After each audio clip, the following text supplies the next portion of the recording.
शनिवार को Bhim army chief और नगीना सांसद चंद्रशेखर आज़ाद ने हजारों समर्थकों के साथ जिला मुख्यालय पहुंचकर प्रदर्शन किया। हरिद्वार में गौकशी के आरोप में मारे गए युवक और दलित नाबालिग लड़की की गैंगरेप के बाद हत्या के विरोध में सांसद चंद्रशेखर ने उत्तराखंड सरकार पर जमकर हमला बोला। खानपुर से निर्दलीय विधायक उमेश कुमार के साथ जिला मुख्यालय पर जमकर प्रदर्शन किया गया। इस मौके पर मांग की गई कि दोनों हत्याओं के आरोपियों को जल्द से जल्द। मैं छुट्टी नहीं रखता हूं।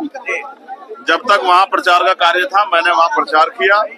अब जो बचावा कार्य है जहां जहां मेरी जरूरत है, क्योंकि यहाँ हमारे बहुत ही शानदार विधायक भाई उमेश जी ने, भाई महक सिंह जी ने, हमारे नेताओं ने तय किया था कि हमें 5 तारीख को इस परिवार को इंसाफ दिलाना है, तो इसलिए हम लोग यहाँ न्याय की लड़ाई लड़ने पहुंचे। एक बात मैं और जरूर कहना चाहता हूँ, आजकल जिस तरह से वीडियो बना बना के जानबूझ के एक धर्म को टारगेट करके और उनमें भी हजरत मोहम्मद साहब के खिलाफ जिस तरह की बयानबाजी करके धार्मिक उन्माद, झगड़ा कराना और एक षड्यंत्र के थ्रू, जबकि ये सत्य है कि उनका कद इतना बड़ा है कि सूरज को दिया दिखाने की जरूरत नहीं पड़ती।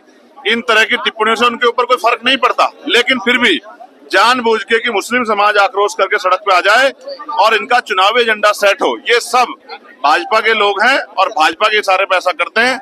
ऐसा बयान देने वाले जिन्होंने हजरत मोहम्मद साहब के बाद या किसी भी धार्मिक इश्क के खिलाफ कोई बयान देता है, उन पर सख्त कार्रवाई करनी चाहिए।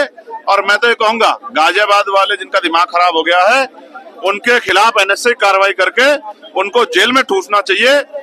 किसी भी तरह का जो है आक्रोश में जनता से भी कहूंगा वो सड़कों पे ना आए। उस काम की जिम्मेदारी के लिए हम लोग जनप्रतिनिधि हैं, हम अपनी ड्यूटियां करेंगे, चाहे वो मुस्लिम समाज के इस्लाम धर्म का मामला हो, चाहे सिख धर्म का मामला हो, चाहे बौद्ध का हो, चाहे हिंदू धर्म का हो, चाहे क्रिश्चियन धर्म, किसी भी धर्म के इष्ट पर अगर कोई टिप्पणी की जाएगी और सामाजिक भाईचारा तोड़ने का या धार्मिक उन्माद पैदा करने का प्रयास अगर कोई भी गुंडा करेगा तो हम उसके खिलाफ सख्त से सख्त कार्रवाई करवाएंगे। और मैं पार्लियामेंट में जिस तरह से हजरत मोहम्मद साहब खिलाफ इस तरह की बयानबाजी करके धार्मिक भाईचारा बिगाड़ने का काम किया जाए, मैं इसके खिलाफ सड़कों पे भी आंदोलन करूंगा और पार्लियामेंट में भी इसके खिलाफ जोरदार आवाज उठाऊंगा कि इस तरह की हथकंडे, इस तरह की साजिशें कामयाब ना हो। प्रदर्शन यहाँ पर आज किया।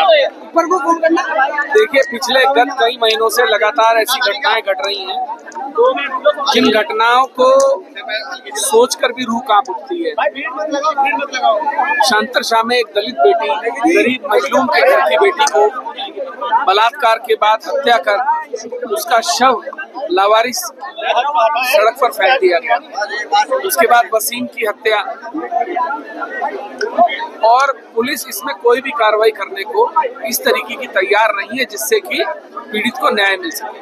मैं भाई चंद्रशेखर आजाद जी का सबसे पहले धन्यवाद देना चाहूंगा कि उन्होंने इन दोनों प्रकरण को गंभीरता से लेते हुए हरियाणा चुनाव के तत्काल बाद यहाँ इस आंदोलन में शामिल हुए, इस आंदोलन की रूपरेखा तय की और इससे पहले सोलपुर में वसीम के घर गए।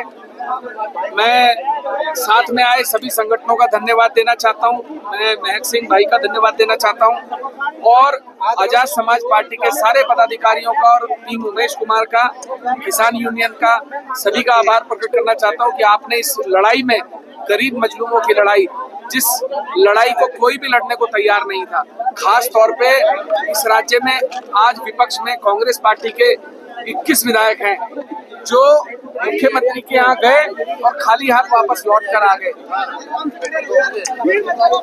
हरीश रावत जी समय समय पर वीडियो जारी कर मार्मिक अपील करते हैं। अभी चुनाव के दौरान उन्होंने अपने बेटे के लिए मार्मिक अपील करी, उनकी आंखों में आंसू थे कि मैं अपने बेटे का ध्वजवाहक हूँ। अगर उनकी आंख में अपने बेटे के लिए वोट मांगने के लिए आंसू आ सकते हैं तो एक दलित की बेटी के लिए उनकी आंखों में आंसू क्यों नहीं आए? उनकी आंखों में आंसू वसीम के लिए क्यों नहीं आए? उनके वीडियो क्यों नहीं आए? तो मैं अगर कुछ नहीं हो रहा तब क्या करेंगे? बड़ा आंदोलन होगा, इससे बड़ा आंदोलन होगा, सड़कों पर आएंगे, आमरण अनशन पर बैठेंगे। और बता रहा हूँ मैं एक बात,